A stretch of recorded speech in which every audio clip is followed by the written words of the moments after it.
नाज़रीन, घोड़ा ॿारी में रांदियुनि खे हथी वठाइण लाइ नाइट क्रिकेट टूर्नामेंट मुनक़द कयो वियो। पेश आहे गुलाम हैदर खट्टी जी रिपोर्ट। घोड़ा ॿारी जे मरकज़ी शहर में मौजूद आहियूं।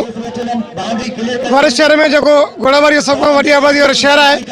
हिन शहर में रमज़ान जे बलारे महीने में हर साल नाइट क्रिकेट टूर्नामेंट कीचड़ ग्राउंड ते थींदी आहे। लिहाज़ा अचो त ॻाल्हायूं था हिन ग्राउंड में जेके मौजूद आहिनि खिलाड़ी आहिनि ऐं माण्हू जेके आहिनि ऐं इंतज़ाम जेके उन सां असांखे ख़ुशी थी आहे त ही टूर्नामेंट जेको सो असांजे मोज़ज़ शख़्सियत साईं एजाज़ शाह शिराज़ी जी यादि में थी रहियो आहे ऐं हर साल थींदो आहे ऐं हिन दफ़े इंतज़ामिया तरफ़ां साफ़ जी तरफ़ां तमामु सुठी कवरेज थी आहे।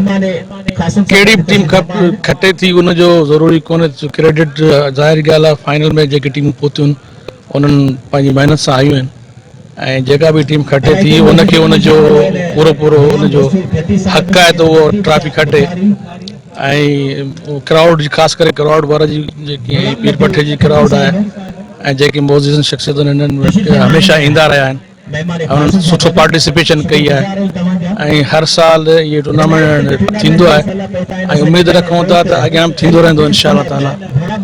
ऐं इहो ई चवंदासीं त अलाह ताला साईं खे अलाह जन्नत मक़ाम नसीब करे ऐं जंहिंजी यादि में ही टूर्नामेंट थी रहियो आहे। कैमरामैन कृष्णा चौहान सां गॾु गुलाम हैदर खट्टी, मेहरान टीवी न्यूज़, घोड़ा ॿारी।